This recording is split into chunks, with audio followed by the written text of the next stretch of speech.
मरवे जी महक तुंहिंजे टहक जहिड़ो ख़ूबसूरत ख़त अलड़ वई में नौखेज़ जोबन जे गिल मथे फुटी पियल मोहिड़े जीअं अंबर जे मुख ते उभरियल पहिरें तारे जहिड़ा पहिरीं यकीन अथमि त कुंवारनि टहकनि मरवे जे महकनि अंदरि महकियल हूंदे कस्तूरी हुगान जहिड़े ख़ुशबू तुंहिंजे वजूद में वेड़ियल हूंदी। ॿुध ॾींहं जे रस्ते मथां लंघी वेंदड़ शाम जा पेरा सांझ जो हवाऊं डाहण लॻियूं आहिनि। उबजे उजरे मुख ते सितारा मोहिड़नि जा फुटी रहिया आहिनि। आउं वजूद जी ईस में अटकियल दिलि जी झोली तुंहिंजे सार जो दादलो ॿार लोॾींदे भिट ते आयो आहियां। उतर जूं नयूं फुरकूं बि तुंहिंजे उन मगरूर टहकनि जहिड़ियूं लॻी रहियूं आहिनि। जॾहिं तो जवानी जे कराए में जोबन जो कचो कंगण पातो हो ऐं तो नींहं जे समूरनि सुधनि खां अणसुधो हुएं त कहिड़ी तरह जोबन जी कराए खे इश्क खे मरोटो ॾेई ख़ुशियुनि जे कंगण खे मरोड़े भुक करे वठंदो। ख़ैर छॾियूं था हुन वक़्त खे, छो त वक़्तु हमेशह जवानी सां वेसा घातियूं करे पीरी जो प्यालो प्यारे वेंदो आहे। पर पाण त अञा जवानी जे घस मां थाबड़जी पीरी जे वाट में न आहियूं पिया। हा बकौल बिकौल साईंदाद सांझे त जवानी में पोढ़ा था थींदा वञूं, दर्द रोज़ तो पीरी प्यारे वञे। इहो अॼोकी सांझ जहिड़ो सच आहे त दर्द सागर मां पीड़ाहनि जा प्याला पीअंदे पीअंदे हाण हॾनि में माह न पर सिसी में साह वञी बचियो आहे। आउं कुझु ॾींहं पहिरीं साॻिए समय में ॾीपरे जे ॾाखणी बाज़ार मां गुज़रियो हुउसि।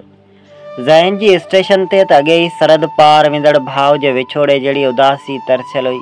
पर अचानक अलाए छो ख़्यालनि जी ख़ामोशी ऊंधाई में तुंहिंजी यादनि जा विसामी वियल दीप दुखी पिया हुआ ऐं आउं पंहिंजो वेंदड़ रस्तो भुलाए ओपरे रस्ते सां उलझी पियो हुउसि। काफ़ी टाइम ओपरियनि घिटियुनि में मोटरसाइकिल खे फिराए फिराए वञी मंज़िल ते पहुतो हुउसि। अड़े हा चवणो कुझु ॿियो हो, ही चवां कुझु ॿियो पियो।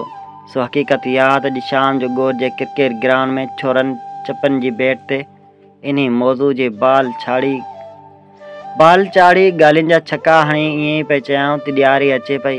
ॻाल्हि सची ऐं कूड़ी पर पखी जा उॾामी अची मुंहिंजे कननि ते लथी हुई त तूं पाणी ते तरियल तेल फुड़े जीअं मुंहिंजे मन ते तरी आयो हुएं ऐं सोचनि जे सिंधू में लुड़ी वञी माज़ी जे कपड़ सां टकराइणो हुअसि। कुझु घणियूं गुज़री वियल वक़्त जी गहराई में गौर जा गोता खाइण खां पोइ पाण मथां ख़ामोशी चादर वेड़े सिधो भिट ते अची तोसां मुखातिब थियो आहियां। ख़त बि डिघो थी चुको आहे ऐं सांझ जूं हवाऊं बि ऊंधाई जी मिटी हारे राति जे रेशमी बुत खे मेरो करे चुकियूं आहिनि।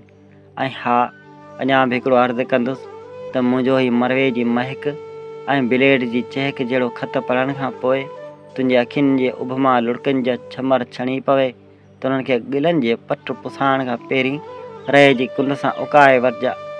छो त हिन वक़्तु पाण खे रोअणो न पर धंधोड़ियुनि जे वर चढ़ी वियल धरती लाइ दुआऊं घुरणियूं आहिनि।